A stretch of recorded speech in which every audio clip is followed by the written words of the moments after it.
Vicky ya deh, apa benar dengan Devina? Kalau tolong disebutkan tanggal lahirnya sesuai ya. Baik, kakak Perawat Friska yang menjaga adik dari jam 8 sampai jam 2 siang. Kakak di sini akan melakukan tindakan napas dalam dan batuk efektif. Tujuannya untuk memperlancar daya napas dia. Apakah dia bersedia? Baik, jika dia bersedia, kakak izin untuk mencuci tangan dan mempersiapkan terlebih dahulu ya. Permisi.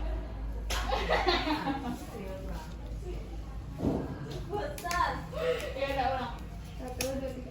Anaknya saya pinjam ya Bu. Nah karena posisinya di sini anak ibu hanya mengalami gejala saja yang terdapat 8.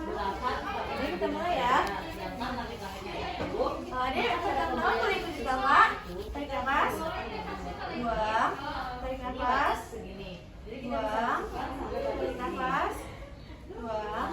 Selanjutnya kita batuk efektif ya. ada sedikit naik ya.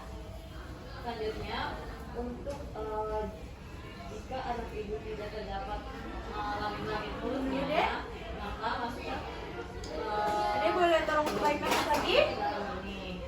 Buang. Seperti ini dinaikkan. Nanti adik tarik nafas habis dibuang. Lalu batuk sini ya dek. Tarik nafas. Seperti biasa. Buang. Batuk ya dek.